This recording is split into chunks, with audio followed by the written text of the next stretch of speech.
Emergency at the time when it was formed was that Washington was the center of government, of false government at the time, because there was a war in Vietnam brewing, getting more and more brutal every day. It really wasn't great to be 18 and watch the newscasts of carnage in Vietnam. Turkey Dick was in the White House, and the need for escape from reality was very real. It could be drugs, but music was a good way to accomplish that, and that's what Emergency really filled a niche.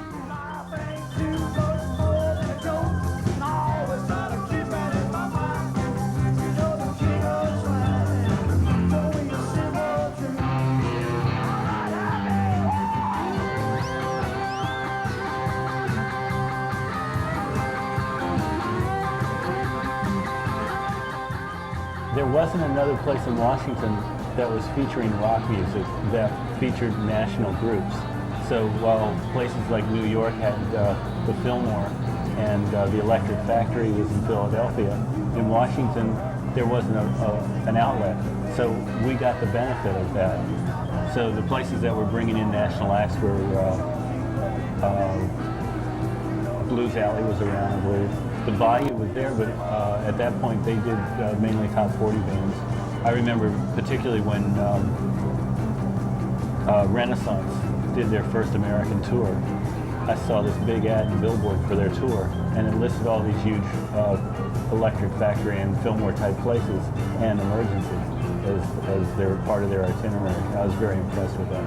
It was started by a group of kids in the neighborhood who had a band and they wanted a place to play. And they came to you? No, they had the plans for a long time, and I heard about it in the neighborhood and offered to get involved in it and became the manager. But they got their parents involved and raised money through stock purchases and went out and got the license and got an architect to design the place, and they went in and built it themselves. It was a very straight-laced community. It was the wealthy people up on 28th Street, and you'd park in front of their houses and they'd eye you as you'd go down to the club. A totally different atmosphere. I suppose in retrospect they'd like to have someone like Mike back now, given everything else going on in Georgetown. We were harassed from the time before the place opened, in any way the neighborhood could to get rid of the place. Any licensing problem they could find, including our signage and how the health rules applied to the place. I remember going down to the building department every day, with each time getting another complaint from the inspectors and the bureaucrats down there. They didn't want the kids hanging around their neighborhood. But now there was no alcohol served there. No, there wasn't, but the idea was they viewed it as rowdy teenagers. And there was also that other ugly word, which was hippies. Emergency was kind of, in a sense, the Fillmore of Washington, D.C. And I kind of felt that, because M Street was kind of the hate of Washington. And I felt that that's where all the new groups were starting and all the excitement was. I'd go down there, especially for the local groups. Saw Sageworth and Claude Jones and Grin, and you could sort of squeeze in. It was a very compact place and dark, and it was always hot. And but the atmosphere was always charged. People were dancing, sort of scrunched together like sardines, but always a great time. I mean, money wasn't a consideration. It was just dumbstruck. I mean, it was like so great that people my age could have done something like that and that I could go in there. It was like, I was amazed. It opened 2 weeks before Woodstock, and a lot of the people that went to Emergency went to Woodstock that weekend. Lou Harris used to play there regularly. Greg Kinn, who went on to have national hits, was an opening act and played there as an acoustic guitarist. Brian Bowers did his first Washington engagement there. He didn't play autoharp then, he played guitar. Cold Blood was a band from San Francisco, a horn band, and there were probably 12 pieces in the group, and a great lead singer. A woman singer, Lydia Pence. She was right. about 5 foot tall and just belted it out. And, we used to pack the place when they'd come there. It was always very exciting. Grin, which had featured Nils Lofgren, and Fat City, which had Bill and Taffy Danoff, who went on to do the Starland Vocal Band.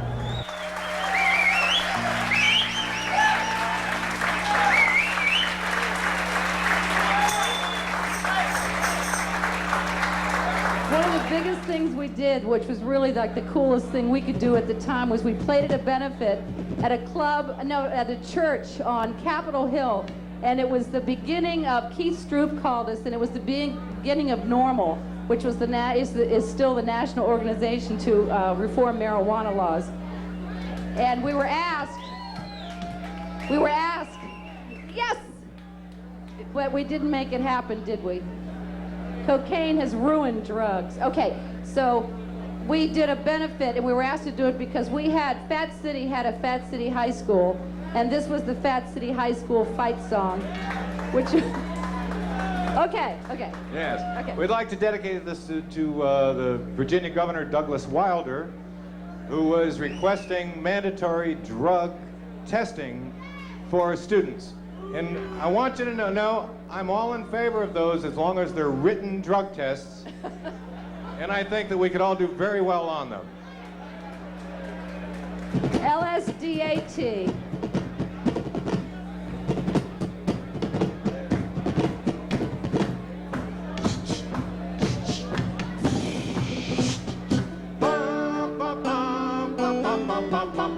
Thank God for marijuana, 'cause it's the cheapest thing to buy, not anymore. Thank God for marijuana, 'cause it's what makes Fat City high. Fat City high. Remember how we took it up before we left homeroom, so we could see how high we'd climb before Algebra 2. Thank God for marijuana. We were starting to play music out, as opposed to in the basement. For ourselves, we were starting to perform in front of people as an act. And we had been in this, we'd been writing songs and singing them and playing them, but we hadn't been performing out. And on the merits of these tapes that we'd made, we got a record deal with a company, ABC Probe Records, and we did an album, but then when it was released, they wanted us to perform, and we had never done that, so we got some guys together and became a band, or had to put a band backing us up. It was very adventurous. And Emergency call was yourself? Fat City. And Emergency was open.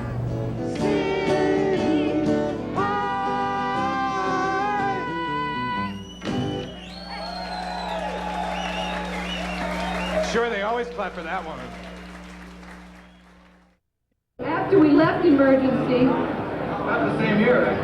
not the same year, about a year later, we figured a smaller room where we didn't have to compete with bands is what we did. We started doing this folk shit. And anyway, we did write a song, and we feel obliged to do it for y'all tonight because it bought us a car.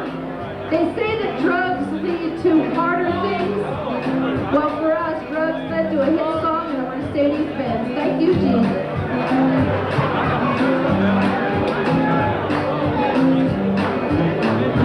Almost heaven, West Virginia, Blue Ridge Mountains, Shenandoah River. You guys think life is old there, older than the trees, younger than the mountains, growing like a breeze.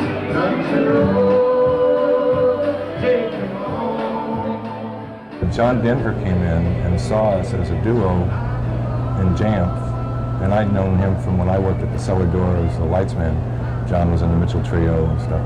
So he just came to the club to see us, and he loved the song that we had written called "I Guess He'd Rather Be in Colorado." And that applied to John. He lived in Edina, Minnesota at the time, you know. and he wished he was in Colorado. So he said he wanted to record that. So he recorded it. He got Mary Travers to record it, and then we got booked into the Cellar Door that Christmas as the opening act for John. John had never headlined the Cellar Door. He had always been a strong opening act, and Sam Lahamidou at the Cellar Door thought that that would be a great bill since he was doing our song. So it was John's first time as a headliner, and we opened, and it was during that week that we played him Country Roads, and he said, "Boy, that's a hit song, why don't you record it?" And we said, "We don't have a record deal," and he said, "I do." So he did it. We all did it, actually, on John's record deal. And we continued to play in Washington, though. We never really left Washington.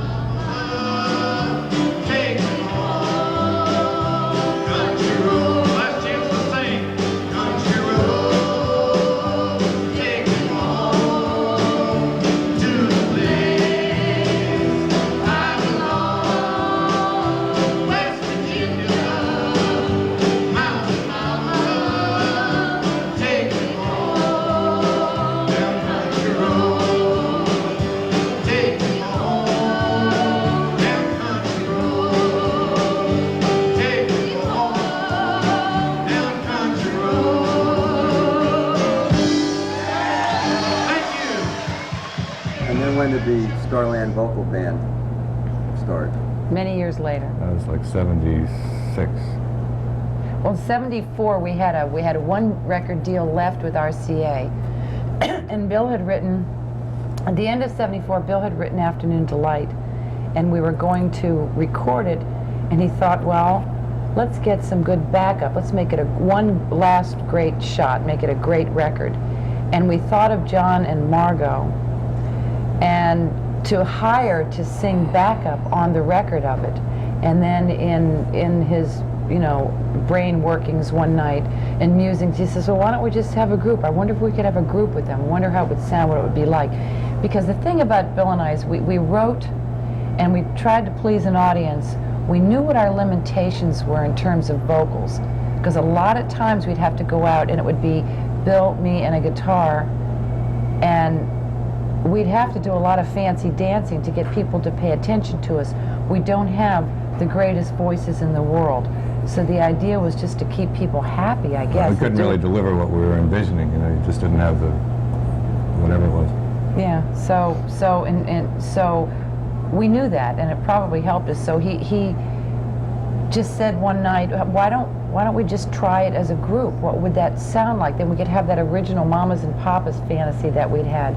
So John and Margot came over during the course of the next few weeks. It just fell naturally. The vocal thing fell naturally. It was effortless.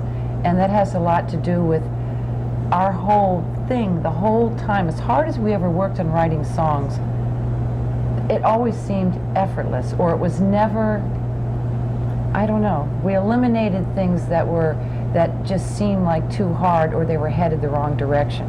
So in terms of the music, it was effortless with John and Margot. We called our manager. He got us off RCA and onto Wynn's song. We formed Starland and went in as Starland and recorded the song rather than just have it be one last shot as with backup singers. And we were very lucky. It worked. We'll catch up with Taffy Danoff, Bill Danoff, Margot Chapman, and John Carroll right after this. At one point you had a TV show, right? Shut up. Yes, we had the world's worst television show during one summer of 1977. We loved the crew. Everybody that worked, like the cameramen and the prop guys and the lighting guys, a really nice crew of guys. The producer and the director were disastrous. And David Letterman was on the show. It was David Letterman's first network show. The Starland Vocal Band. Waking up is working up my appetite. Looking forward to a little afternoon delight. Recognize that hit? Well, tonight the group that made it famous travels from Washington, D.C. to Malibu, California, giving concerts and performing with some of America's brightest comedians. You guessed it, gang. Behind me, a crack production crew. Hey, it's a Sunday night. What do you got to do anyway? So, gentlemen, Start your tape machines.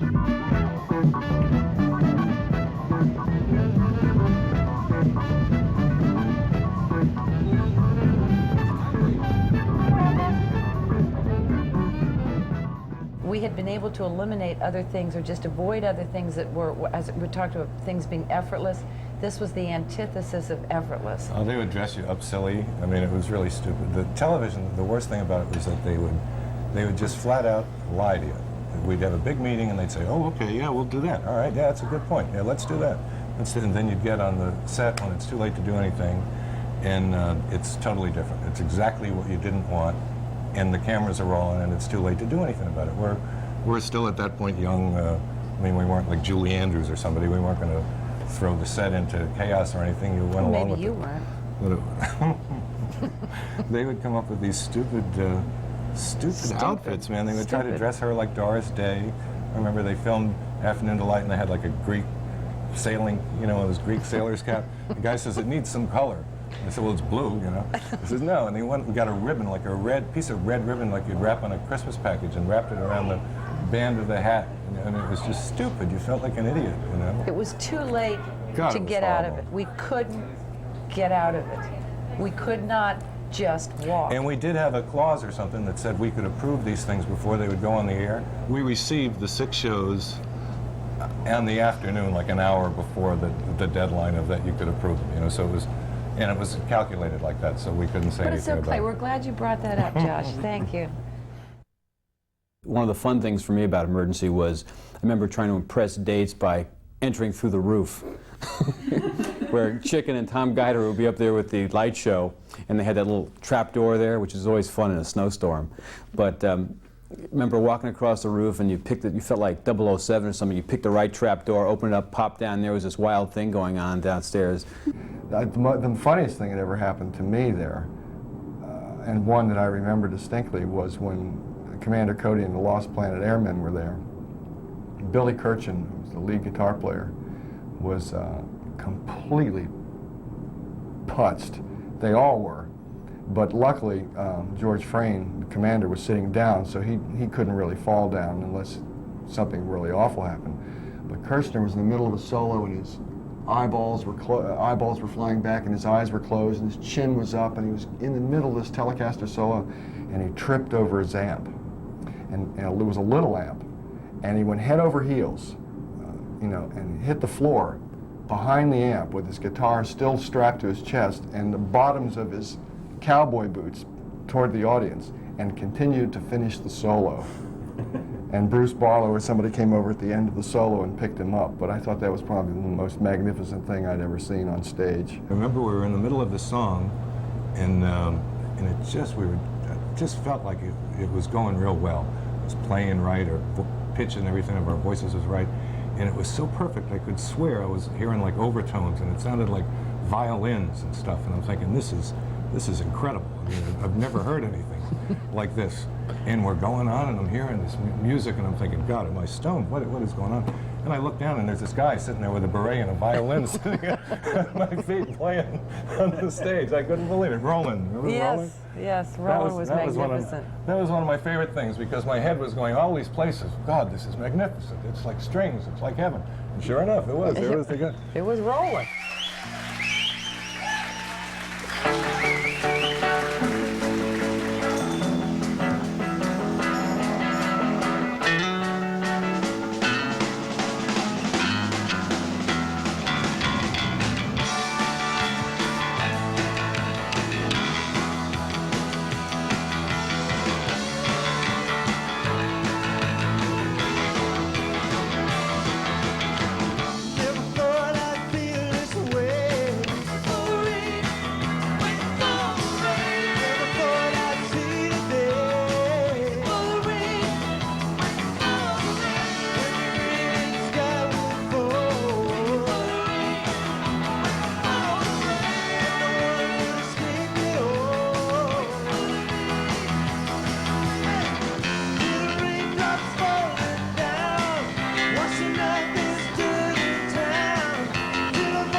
My memorable moment. What else? I have to tell you about my most memorable moment at Emergency was a night in December in 1969, the night of the first new draft lottery. Up on stage, getting ready to start the set. Mr. John Zambetti comes walking in. He comes running in. He says, "Hey, Walt, guess what? You're number 15. Thanks, John. Have a good show. I was kidding. So, in honor of that, we brought John back. At the time, I was also the rock critic, or one of the rock critics for Woodwind magazine. And of course, Emergency did double duty as a rock club, and I was also as the headquarters for Woodwind. So what would happen is we would play there till whatever, 2 o'clock in the morning or whenever we would get finished packing up, and then Richard would come in about 2:30 and we would do the layouts for the magazine on the floor under the slope. Harrington was doing Woodwind, and it was the first giveaway newspaper. And Richard had, I guess, been writing for the Quicksilver Times and started this non-political art and music newspaper that did poetry and whatever. And he was handing it out. And Mike Schreibman got involved to help Richard. He went in to help Richard with the newspaper, and I needed money, and Richard claimed that I could make money and have a living if I sold ads for his newspaper. And I always was good with my mouth, so it seemed like a nice possibility. And I went around selling ads for Woodwind, and I didn't necessarily make so much money, but we traded ads for clothes and traded ads at restaurants for food, and we traded ads for records, and also we were on every mailing list. I think Richard was sort of the king of record company mailing lists, so we had a great deal of record albums to broker out of Schreibman's glorious apartment palace at 35th and O. Woodwind was an alternative paper. It was really the first alternative cultural paper. There had been political papers in Washington up until then, Washington Free Press, Quicksilver Times, but there had been no paper to celebrate the emerging culture outside of a rigidly political subtext. I don't think Unicorn Times and even City Paper would necessarily have been possible without Woodwind. It was a seed. It was supportive. It printed poetry and printed reviews and stories on local bands, and it was meant to sort of be a reflection of the community, and it drew from the community, so it was one and the same with that community. And I think that was, with Emergency, was a natural one, and it was laid out there for a while, and then it was laid out at the home of one of the managers of Emergency, whose name escapes me at this moment. Scribner. He was the guy with the long hair. That's right, that's what it is. He had hair then. And you would print anything? Not really. We had standards. They were extremely low, but they were there and they were in place. I think that the paper was fueled by good intentions. I think that we hoped to be good, and sometimes we stumbled into quality, and sometimes we stumbled right over it. But we also printed a lot of poets who have gone on to extremely positive reputations. Richie Andar, Bill Holland, various other people who had their initial works printed there. Henry Allen from the Post had his first piece of short fiction published in the paper. We had Tom Shales writing reviews for us long before he was writing for the Post. I think that if you go back and you look, considering that there was no money to either pay the writers, much less put out a quality newspaper, we did a really good thing. Our hearts were in the right place, and everybody who worked with that paper did it for the right reasons. It's because they enjoyed doing it.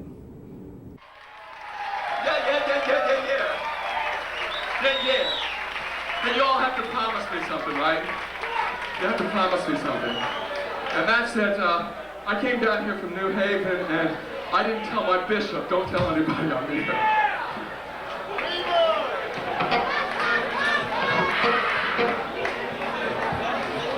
Here's an old one.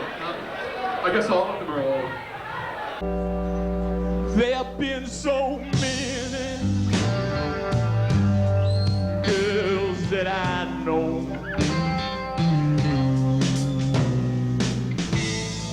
I've made so many cry, and still I wonder why. Oh, better this little girl that street. It's all by yourself, baby. I try to knock off her feet. 'Cause you'll never break, never break, never break, never break this heart of stone. Oh no, you'll never break this heart of stone, darling. Don't keep on looking. That's the same old way.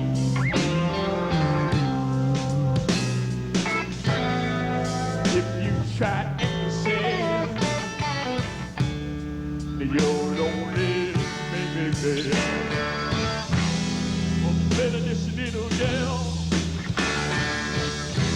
I see you walking on down that street. You're all by yourself. I try to knock off her feet.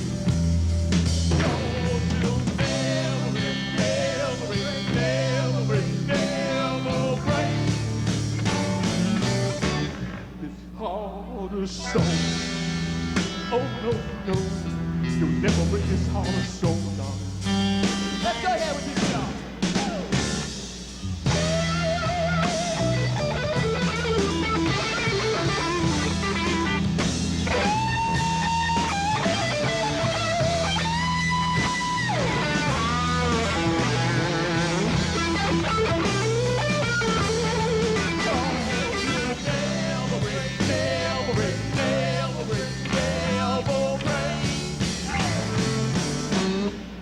Heart of stone.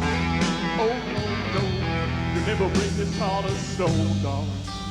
Oh no, you never break this heart of stone. You better go on home, darling. Oh no, this heart of stone. You better get out of here, darling.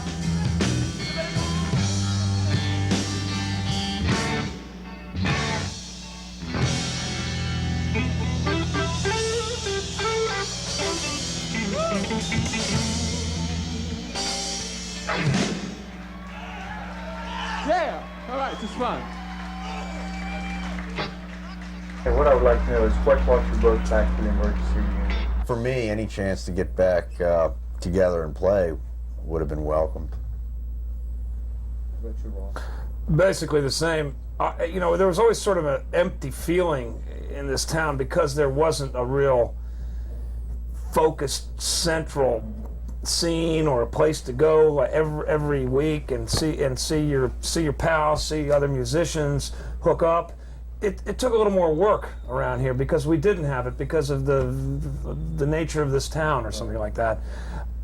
It was, at first it was like a good idea, and then when I understood the magnitude of it, how many people they had actually dredged out of the river and pulled out of the closets, it was great. There was people running around here. I don't know who was bald and who wasn't anymore. There's people I couldn't recognize. There were some people I recognized instantly, and there was people I'd seen that weren't playing but who had just were part of that scene back then that you'd run into and you hadn't seen in 20 years. So it was, yeah, it was a wonderful night.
I enjoyed my show tonight. It was fun. Thank you. To me, Emergency was an escape, you know, from being little suburbia, you know, son of a military, my dad was in the military, and to be able to go down there and to be part of the hippie crowd and, you know, to, you know, wear wild clothes and to really get into the spirit of all that was going on. That was a time in my life where I was, you know, completely leaving my family, and, you know, it was a big opening for a lot of people, you know, learning what was going on, what was happening with the war in the music. It was a very controversial and pivotal time in my life. I remember one Sunday afternoon, also tripping, of course, and sitting out on that cobblestone sidewalk literally at Nils's feet as he sat on that curb there and played Mike Finkenauer's beautiful old Martin guitar and singing that Bee Gees song, To Love Somebody. And this was right after my father had died. It was just one of the most memorable musical experiences of my life. Best memory. Country funk was playing. 15 of us went up onto the roof to see the stars. And it was a warm summer night, and we looked off towards the White House because we heard explosions, and they were setting off fireworks to honor Prince Charles, who was visiting. The fireworks literally exploded in my brain, along with everybody else's. It was a great time. People had a lot of freedom with one another and a lot of open spirit that you really don't see that much today. It's rarely do you have the sharing and the real camaraderie that went on in Emergency. It was wild and it was fun. It's kind of a family atmosphere there with the staff. Yeah, he was Dad. Uncle Mike. I don't think so. I was there one night drinking those stupid health drinks that you used to have there. I don't know anything about that. And Jack Nicholson came in with a television crew. Do you remember that? Vaguely, yeah. I remember, the only thing I remember, he was wearing white shoes. So I said, that's Jack Nicholson. And Harry said, who? He said, the guy in the white shoes. You know, so they're like big, you know, big moments at Emergency. Today's kids are completely different, and they have different values, and they're MTV, and you know, we weren't like that. You know, our MTV was Emergency. You know, that was it. You know, there was no, you know, I mean, we had funky TV shows to look at when we got home, you know, but there wasn't any that kind of spirit in the media. You know, that was our spirit, was Emergency.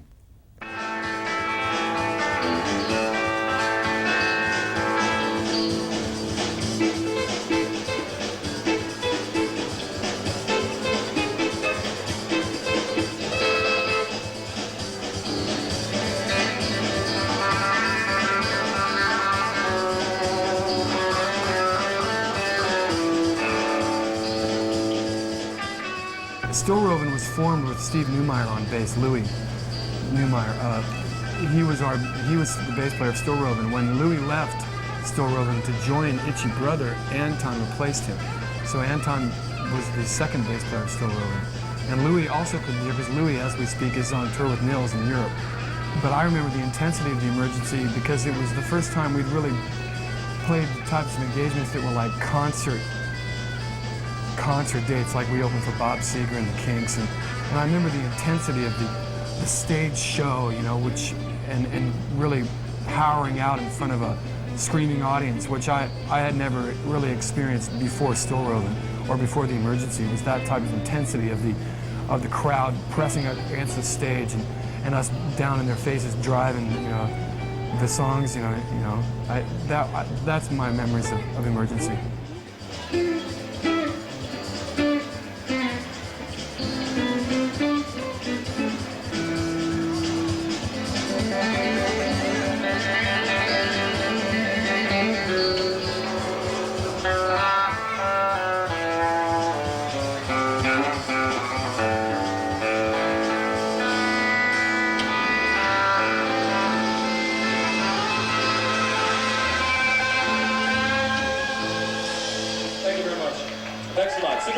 you.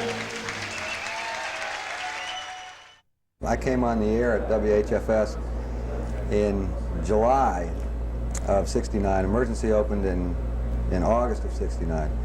And that was the one venue in Washington, D.C. where there was music being played, there were groups that were being played that were the kind of, they were doing the kind of things that we were playing on the radio. One of my fondest memories of HFS and the early 70s when we were hanging out at Emergency, when you would listen to us on the air, we would do a community bulletin board.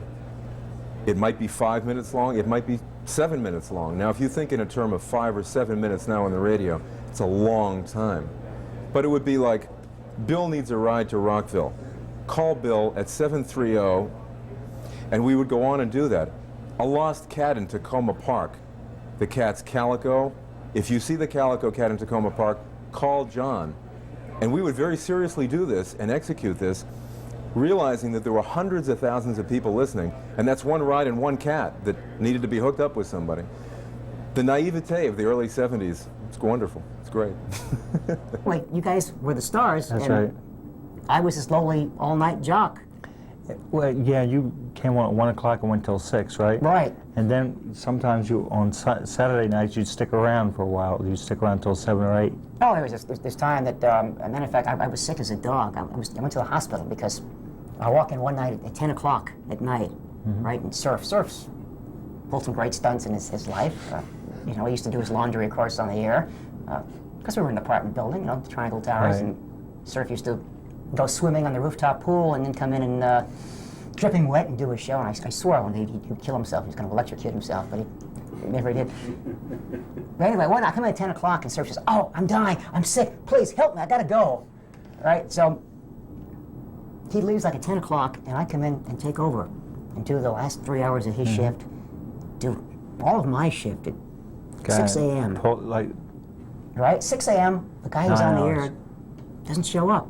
oh my God, so you had to pull like, So I did like 10 o'clock in the morning until 2 p.m. So 10 o'clock at night until 2 p.m. Right? I started like Saturday night at 10 p.m. and went till 2 o'clock the next day. Went home and collapsed and woke up about 12 hours later with my tonsil hole. oh yeah, full. that's right. And they had to rush me to the I hospital. couldn't talk, but yeah. When we were there, when we were on HFS in the days of Emergency, it wasn't really run like a radio station. It was run, we kind of flew by the seat of our pants. It wasn't ratings driven. It wasn't revenue driven. It was emotion. It was guts. We didn't test any music. We didn't have research. We played what we wanted to play. You know, this radio, of course, is completely tight and structured now. And of course, we miss those old days of being able to play whatever we want, and especially the variety. Radio has developed into what we call the format and the little niche. Yeah. And we all miss those old days of being able to just play that variety of music, whether it's bluegrass or blues or local bands or jazz. I mean, gee, when I was doing that night show at 3 o'clock in the morning, I'd start to do a jazz show. I'd be playing. Some nights you'd go anywhere. I'd be playing Max Roach and Art Blakey Right. and Miles and Monk and I'd be sounding like PFW does now. The scene has changed dramatically from the time when we were hanging out at Emergency on HFS to now. I think the thing that, with radio, that you can perhaps sum up best is that in the early 1970s, 1974, 1975, consultants got involved with radio and testing music. What that provided radio station management with was a scapegoat to tell their stockholders or the management of a radio station how ratings were going to be derived. You could derive ratings by playing the hits. So the kind of radio that we were involved with at HFS, which was truly experimental and truly avant-garde and working on the edge, there was no place for that, because if you played very familiar, comfortable music with people, you'd get a big audience share. I think we'd be better off in the old days. I think everybody had a much broader perspective on life in general. Yeah, it seemed like it. Especially culturally speaking. You got a whole generation that they aren't even aware. They don't even know about certain types of music. You know, they do research now at radio stations and they find that some of these narrow formats, the people can only recognize those specific songs Right. that they play on the station. If you listen to an AOR station, they play a Led Zeppelin song that isn't on their playlist, they don't even know what it is. It's that narrow. Right. It is Yeah. amazing. I find it real harmful for the music business. It's got to be. The funny thing about when I look back on the early days at Emergency and WHFS in particular, and especially if we listen back to old air checks of ourselves, I'm horrified because we sounded so green. But, you know, it was an industry at that time that was very green. FM had been used primarily for classical music and even news, full time. And when we got on FM and started playing rock and roll, as green as we were, at the time we sounded great because we were kind of in sync with the generation of what was happening with everyone at that particular moment in time. But now, as you say, yeah, in the 90s, it's personality driven. It's especially with morning shows and sometimes afternoon shows. It's a different thing. Jocks on the radio now virtually know nothing about music because it is programmed for them. They don't have to pick music. Jocks haven't picked music for 14 or 15 years now. It's all pre-programmed. And that music is generally tested in the particular city and market that it's being played.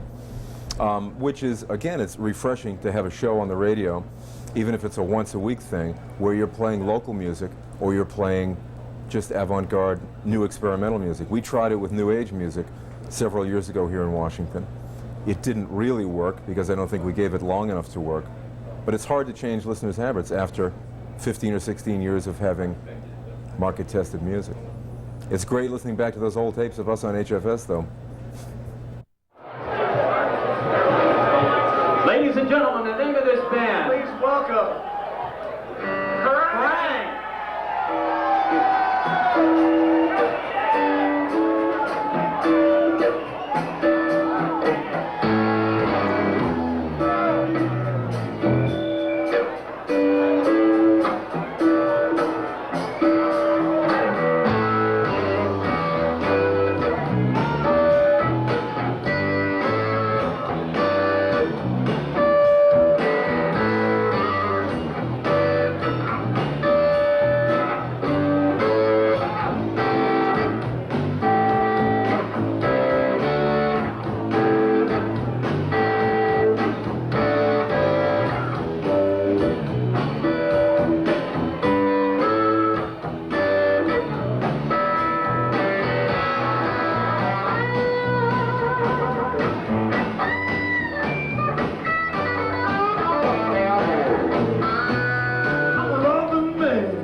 We started in '69 as a blues band called Blues Idiom with horns and the whole bit. Yeah, that's right.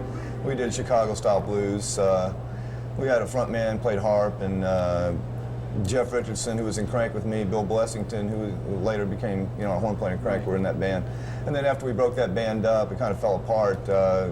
We decided to keep it together, and we found another drummer, and Crank was born.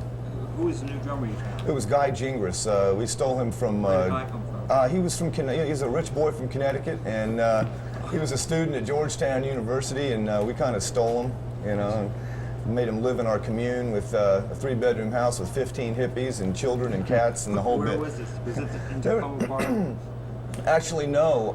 It was up in Chevy Chase. And there was about 4 or 5 houses up there that were rock bands in each one. The Fallen Angels, the Desdemona, I think they were called then, the Natty Bumpo, and another band called, here's some weird names, aren't they? Another band called Prospect and High, which was an intersection where their house was on.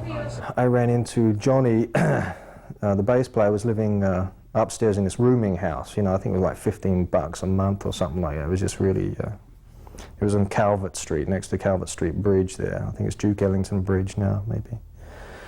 But Johnny was this this guy that kind of breezed in and out upstairs with his hair right down here, and he'd hear me playing the guitar, and he'd knock on the door and ask if he could jam, you know. And we did a couple of times. I wasn't really into jamming. I was more into working out arrangements and writing tunes, putting tunes together. to the point where I wanted to put a band together, you know. Well, I met Crank at Emergency. I heard about them from a show they did at the University of Maryland, where they were called in at the last minute to substitute for another band. The Kinks, was it the Kinks? Yeah, the Kinks. The word spread, like, it was just amazing. Overnight, everybody was talking about them.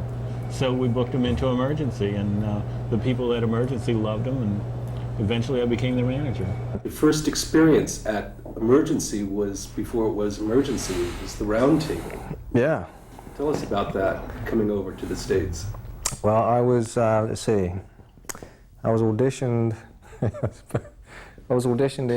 in London by an American management company, and I passed the audition, I guess, and was brought over in January '68, and they picked us up at the airport in a stretch limo, and I was wearing a feather boa and velvet pants and all kinds of flowery gear at the time, and it was snowing outside. In fact, we were so outrageous that years later, when I left the country and came back and forgotten my alien registration card, the guy who was at the customs remembered me.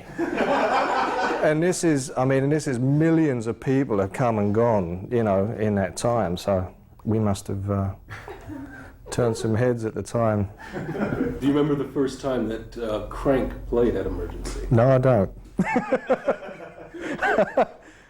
On Sunday evenings, we used to have bands come in and audition, and it'd be anywhere from 2 to 5 bands perform.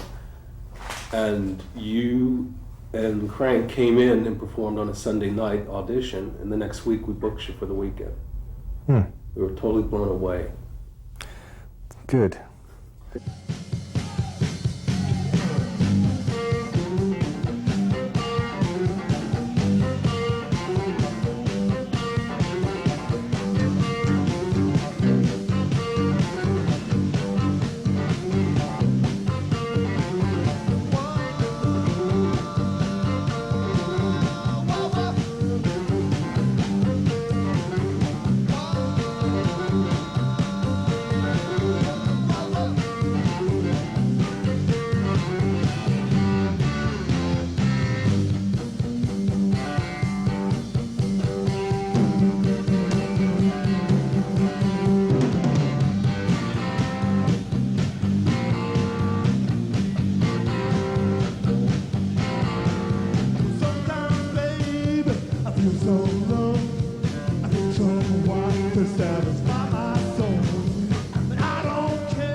The best audience ever. We love you.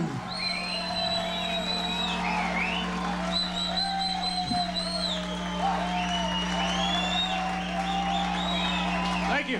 Thank you. Guy Drinkers, Jeff Richardson, Johnny Castle.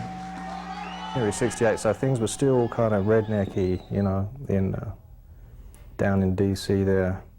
In fact, we arrived when there was a curfew going on. You weren't allowed out after 10 o'clock, and there were the Home Guard marching, National Guard marching up and down with their guns and tanks, digging up the road with their tracks and stuff. And I was seeing all this for the first time. I looked out the window, I was like, well, here we are, you know, free country. This is, I've got to write to my mum and let her know, you know, everything's fine.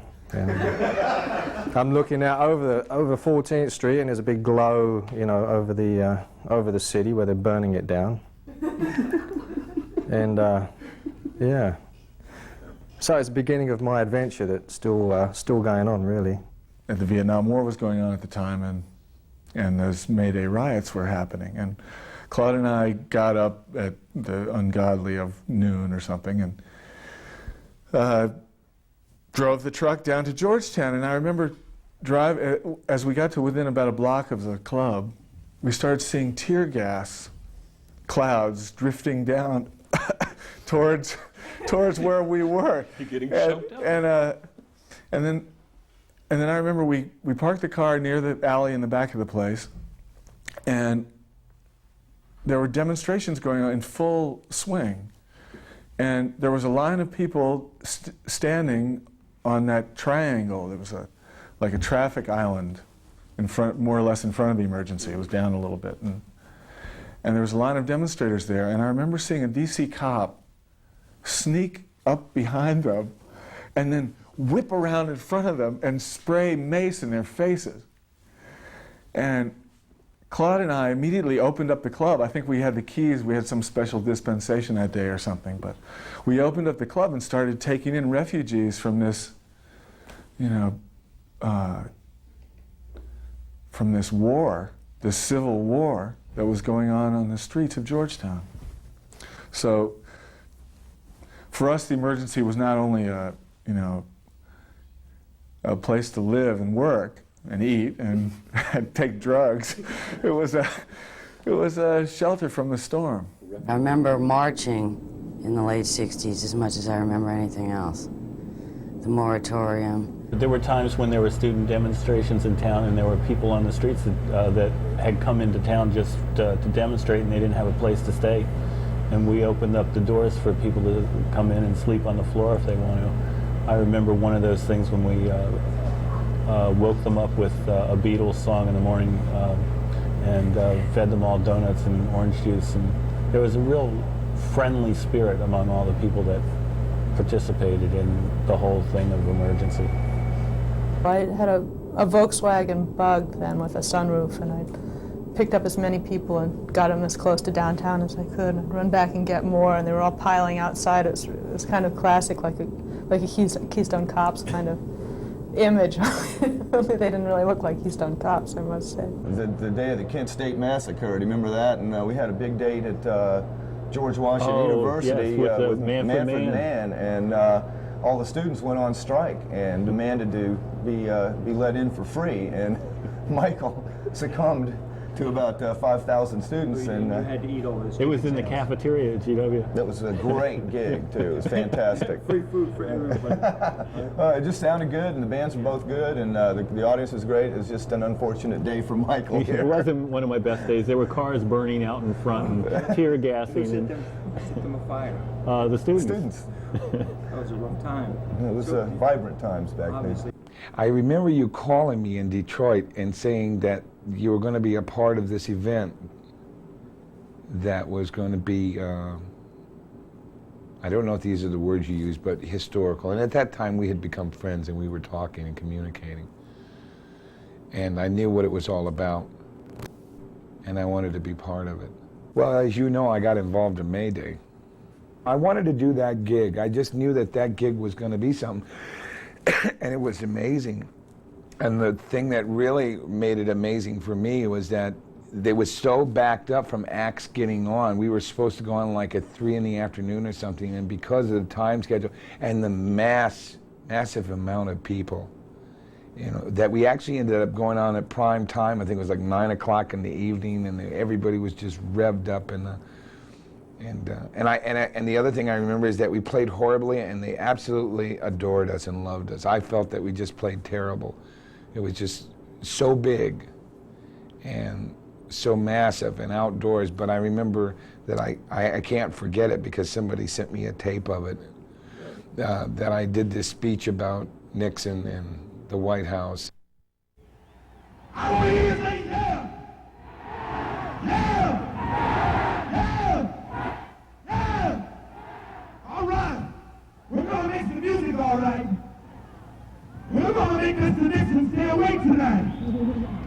And we're gonna make every other person in this city who don't listen to us stay awake. He said, Hodge,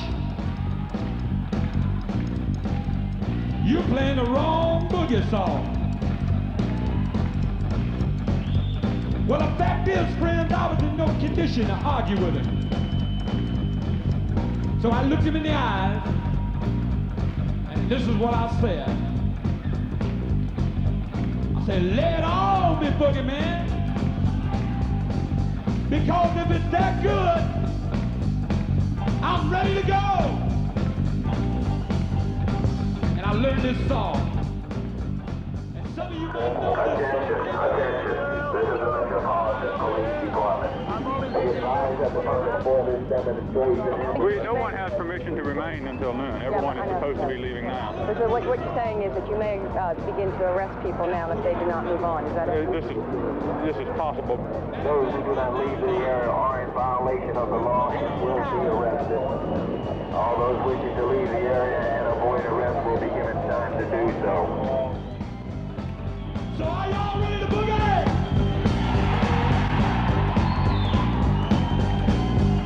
If you are, let me hear you go. Woo!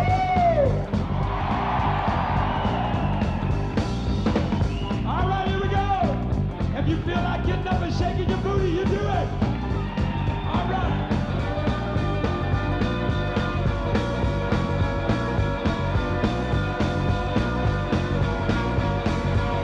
I was already in bed. Late one night, had my eyes almost closed. I was feeling all right. I looked to the east, I looked to the west. Gotta call the boogeyman doing his best. Boogeyman gonna get you. Boogeyman gonna get you. Boogeyman get you. Gonna get you tonight. Play that guitar.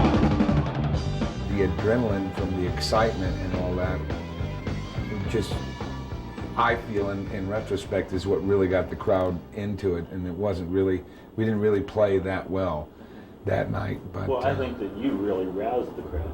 yeah, that's one. I've always felt that there was some form of agency following me since then. It was an attitude. That's the thing, I think, if you were going to sum up what we're talking about with the subculture and with emergency at that time. It was an attitude. It wasn't overtly political, and yet I think if you were to ask anybody at Emergency on any given night what their politics were, they wouldn't hesitate on being very vocal about what their politics. The music scene and the people who were involved in the arts at that time were definitely against the war in Vietnam. They were definitely of a political intent that had nothing to do with what was going on in the White House or on Capitol Hill. And it was a very interesting dynamic that was going on with a rock club here in Washington. But no, it wasn't overtly political. It was music driven, I think. It was the people who loved the arts and the performing arts. And for many of us here at the Emergency Reunion, we're still involved with that.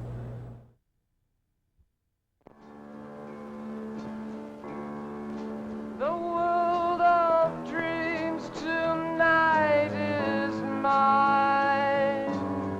The things I've wanted all I've had, I wish them here. I could have stepped on dreams and run.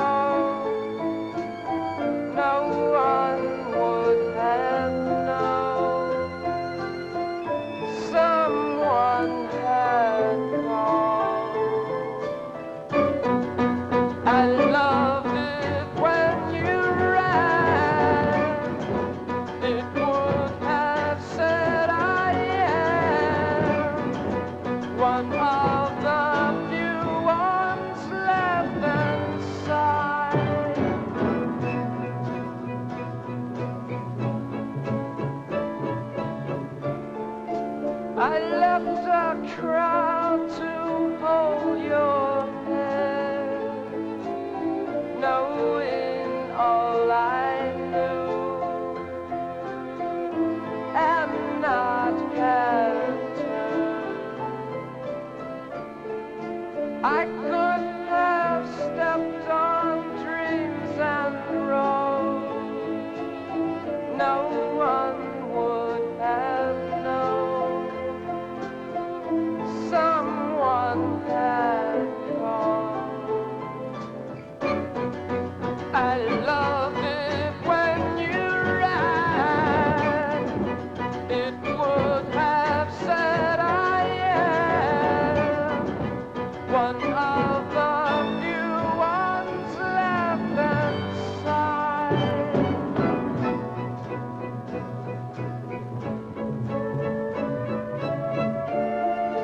The world of dreams tonight is mine.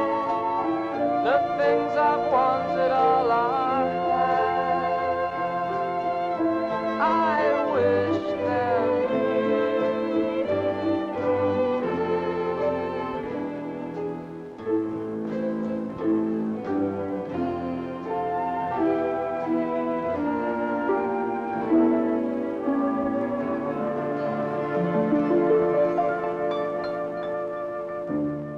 We had done probably one of the first videos ever that never got played on one of the few ones left from the second album, and it was in New York.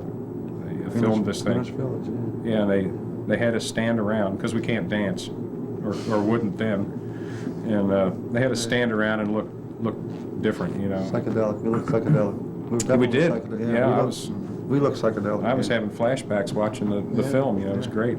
Yeah, we toured the colonial portion of the country. What label were you? Roulette.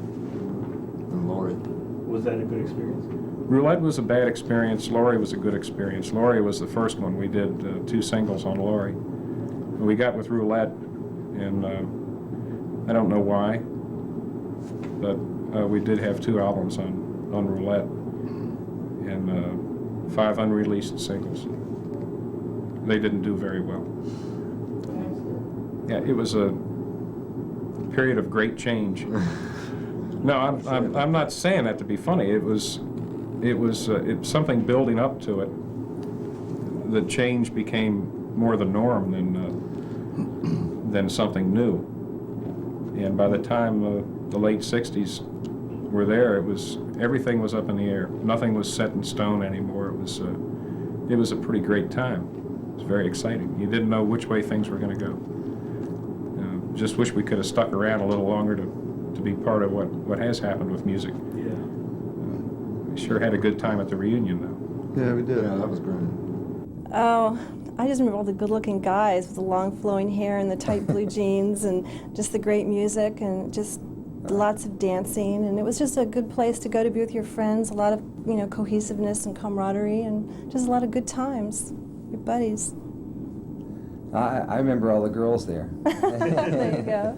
Lots of great girls there. I'll tell you what was different about that club. Mary Chancellor. Because? No, because she was just there. Did she come to the reunion? Yes. She did. Yeah.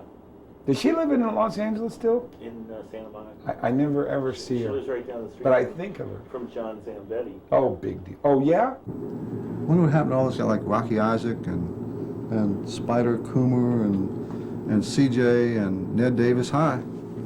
Y'all come around sometime. Howard Danchik, you could call back. Yeah. The night that Bob Field married Bobby Snow, Tell us about it. Daniel Delano came staggering into the club after the wedding wearing his dinner jacket and had the most erect posture backwards, and was determined to prove that he wasn't drunk, and marched up and down the snack bar like a duck. There was a sense of community and hanging out that I enjoyed a lot. And it was more than just, oh, let's go in and hear something, or let's go outside and do something illegal. But it was, there were people there that just like you pick up the phone now and call me 15 years later and say hi. It's some sense of comfort, a sense of belonging that Emergency brought to Washington, that there was no other place to be.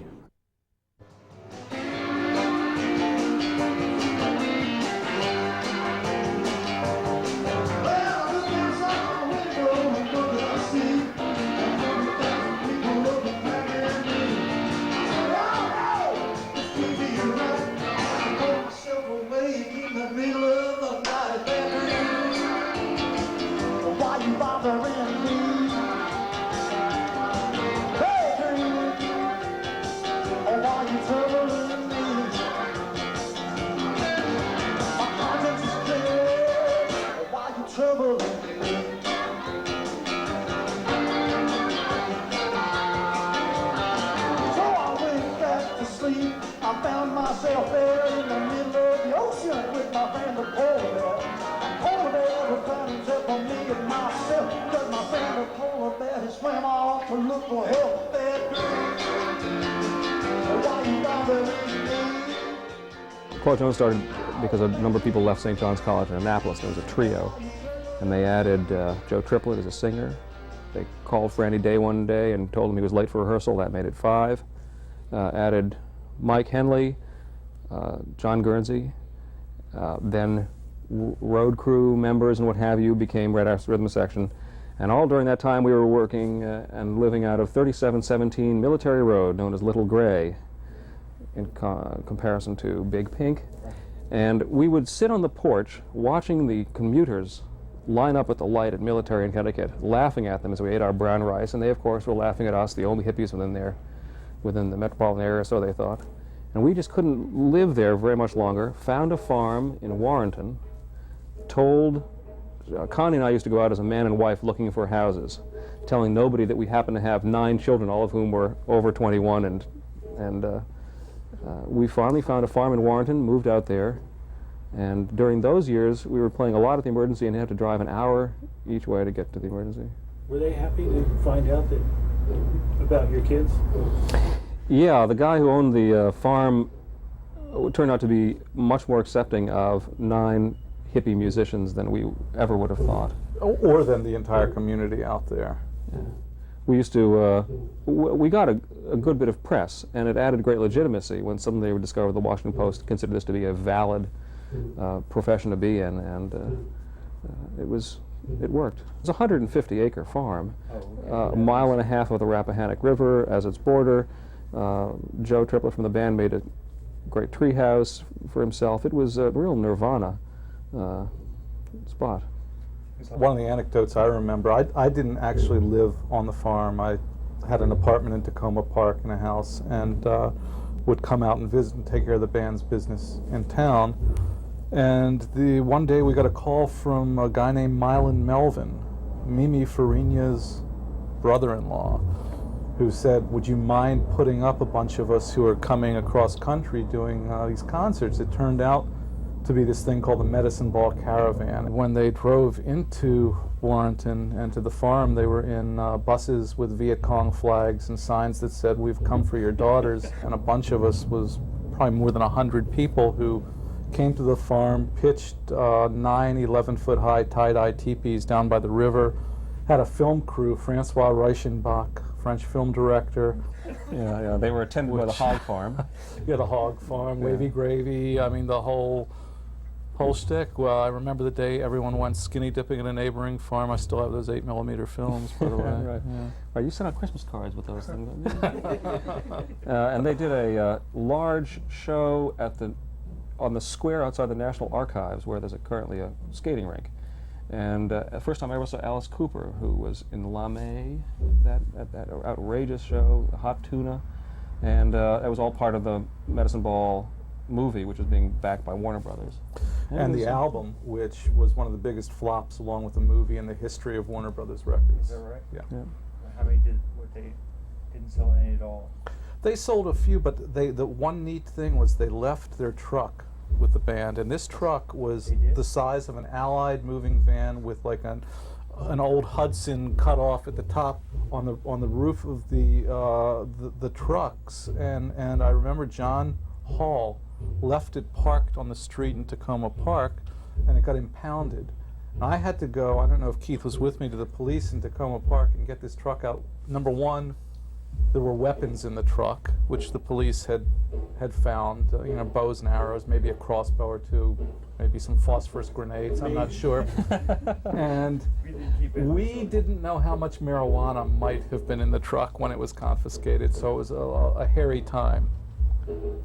But the arrival of that group at the farm made it certainly cemented our warm relationship with the Fauquier County. We used to get hassled. The farm was, the Rappahannock River was the border between Culpeper and Fauquier counties. We would drive out and go to our home right across the bridge in another county.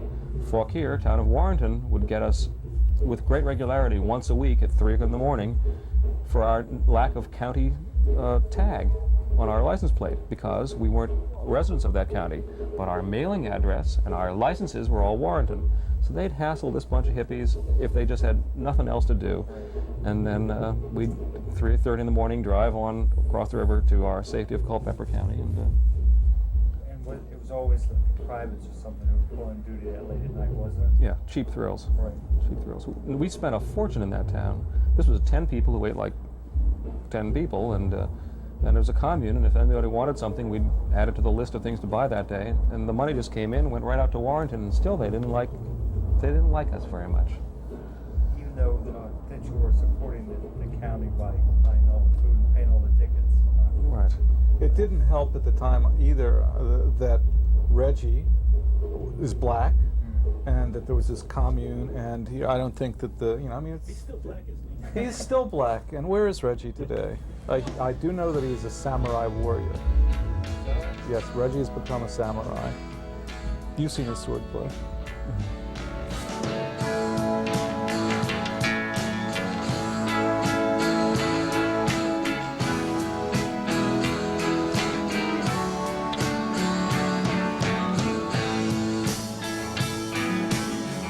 I think you know just how it feels to see someone that you want so bad, for just somewhere that you could make it be. You give up all that you had,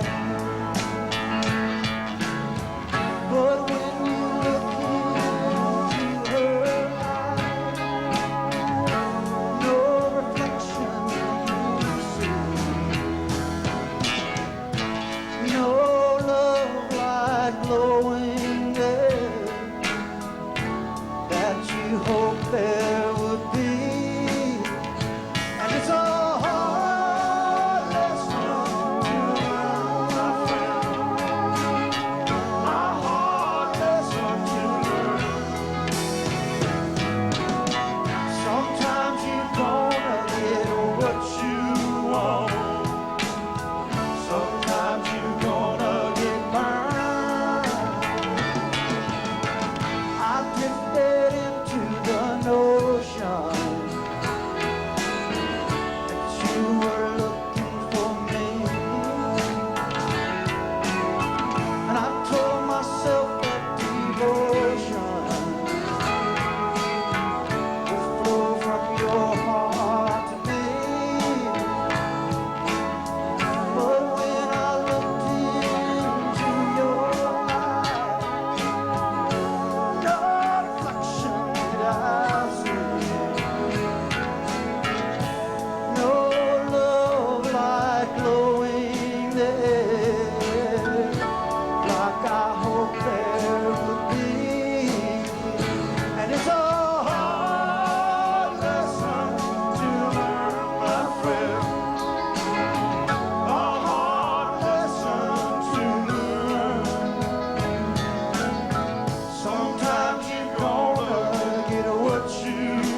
One of the things that seemed unique about that period was an absence of boundaries. Boundaries between one band and another, boundaries between the audience and the band, no boundaries between the management of the club and the musicians, which is usually an adversarial relationship, but somehow we were all friends, not just within the band, but outside, and that's different from my experience before or since. I miss being able to go out and hear great music like that. It's amazing that so many of those people are still playing. I miss that part of my youth as far as the adventure, the sense of adventure, the unexpected. There were so many unexpected things to happen. A wrinkleless face is what I miss most of all. I guess I miss that activism. Honestly, I miss being young. That made those times a whole lot more fun in general. I think that it was a really good time to be young and rebellious because you could be moral, political, and righteous, and more importantly, you could be sexual. And those were great days to participate in the sexual revolution, and it made losing the political one that much more easy to deal with, to tell you the truth. You know, one attitude is not bad. How did it really happen? Somebody called somebody else, and pretty soon there was a large group. There was, how do I list them? Let me count the ways. Richard Harrington and Mike Schreibman and Mike Henley and Michael Oberman and Keith Crokin were sitting around in a circle having so much fun that they decided to do it again. Only invite 400 or 500 more of their closest and dearest friends, and 6 or 7 months later, that's what happened. The thing that I thought was great with the reunion, for the emergency reunion, was that the bands who were playing were really playing as passionately as they played 20 years ago, 18 years ago. And it was really refreshing to see. And some of these bands are not even working bands or working musicians. They simply got on stage and very passionately played their music, played their original stuff. The cover stuff that they played, it was played very passionately. And I think that's the key. I think if there's one thing that we learned back then, which probably is a good survival mechanism, as we've gone on 20 years later, whatever you do it with passion. You'll be okay.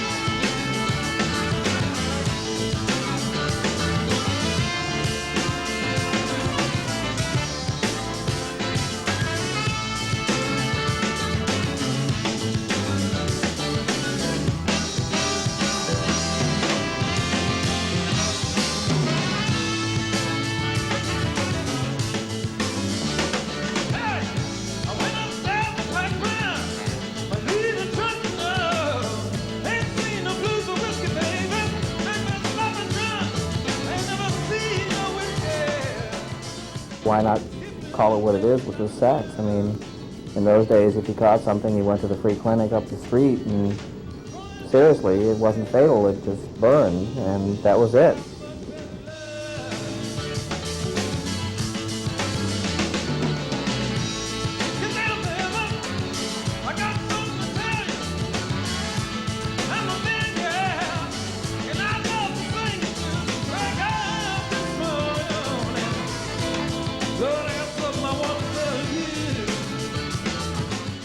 At the time, I had a crush on the singer Patti Sampras, who had this marvelous long black hair and sort of writhed up on stage. I don't know where she is today. Thinking about you, though. Yeah, probably.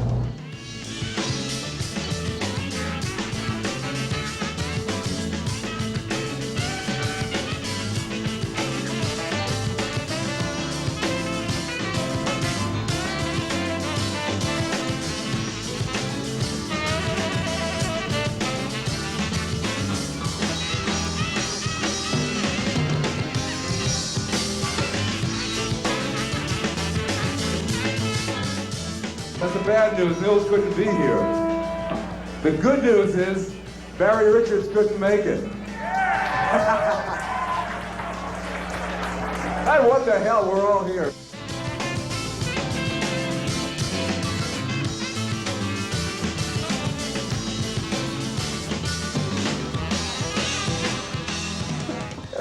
This one's in case my mother sees this show.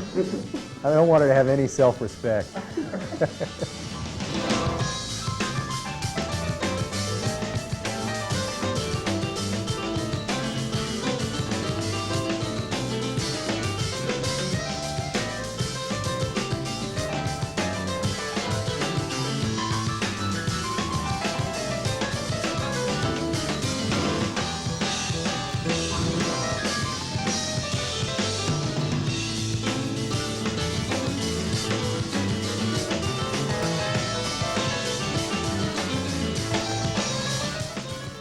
John Hall had a phrase, Euripides, Euripides, two Greek playwrights.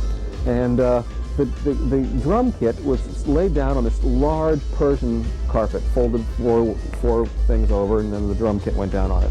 When you unfolded it, it was a large thing which could be placed over anything that looked like it would go good in our house. And John would just take this rug and throw it over a chair, and with the words Euripides, Euripides, out the door, onto the truck, and back at the house we'd have this very nice new chair or something like that.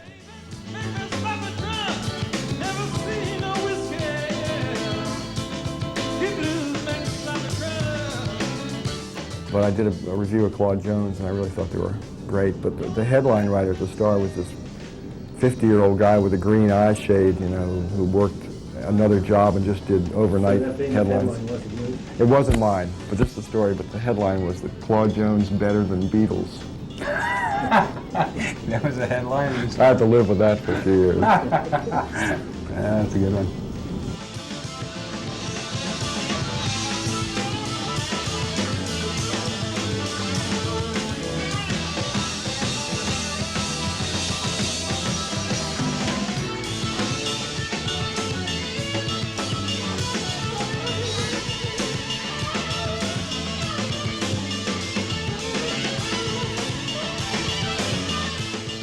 I was dubbed the Blue Flamingo because I always had a blue bathrobe, and But what did you always have in your hand when you got up in the morning? And I'm not talking lewd now. You said we weren't talking about enemas. No.